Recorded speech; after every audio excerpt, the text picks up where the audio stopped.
इमाम राजी फरमाते जब रमजान आता है तो अल्लाह फरिश्तों से कहता है जरा ये खोल के दरवाजे देखो ना, ये जमीन पे क्या कर रहे हैं। तुम तो कहते थे फसाद करेंगे और ये सारे तरावियां पढ़ रहे हैं। तुम तो गोया कहते थे फसाद करेंगे और ये तो देखो गोया रमजान के रोजे रख रहे हैं।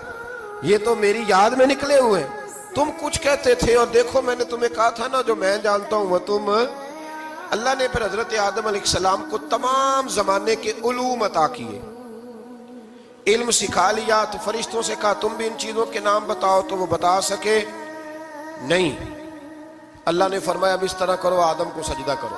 सब ने सजदा किया सिवाय, वो कहने लगा या अल्लाह सिर्फ तुझे ही करना है। करना भी सिर्फ अल्लाह को चाहिए, पर रब के आगे भी झुकना चाहिए, और जिसके सामने रब झुकाए ना वहां भी। और ये जो आजिज़ी है ना, ये जो झुकना है, ये इल्म के आगे है। हमारी मुसीबत ये है कि हम इल्म के आगे भी गर्दन झुकाने को तैयार नहीं होते, वहां भी हम खुद आलिम फाजिल बन जाते।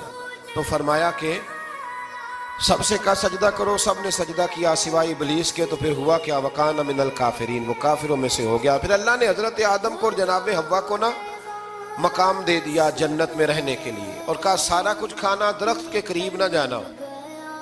अभी आप किसी से कह दें थोड़ा सा कि पीछे ना देखना, यानी अगर मेरी समझ ले अदब की वजह से कुछ 1.5-2 मिनट या 6 मिनट नहीं भी ना देखेगा तो सोचेगा जरूर कि पता नहीं अब पीछे क्या है, मुसीबत क्या है। यानी आप कह के देख लें किसी को, पीछे ना देखना।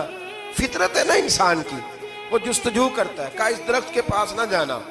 तो हजरत हव्वा सलाम अलैहा कहते हैं दिल में ख्याल रहता था कि आखिर है क्या दरख्त के पास।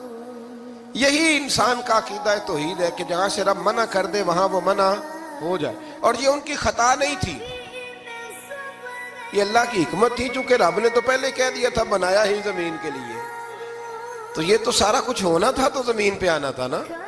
तो हजरत हव्वा और जनाब आदम के पास शैतान आया, अब उसको निकाल तो दिया था पर अभी उसका जन्नत में आना जाना बंद नहीं हुआ था, ये भी अल्लाह की हिकमत थी।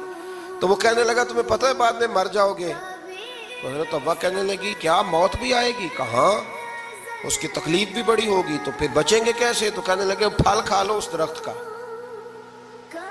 तो बचने के लिए फल खाया था। इस तरह लोग आज बहुत सारे काम बचने के लिए करते हैं पर बच सकते हैं, बचने के लिए फल खाया तो अल्लाह ने फरमाया जमीन पे चले जाओ।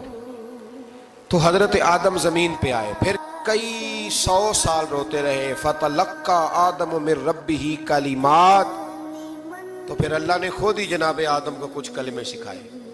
अल्लामा इस्माइल हक्की फरमाते हैं वो कलमे ये थे कि हजरत आदम ने मेरे नबी का वसीला पेश किया, तो अल्लाह करीम ने जनाब आदम की दुआ को मकबूल फरमा लिया।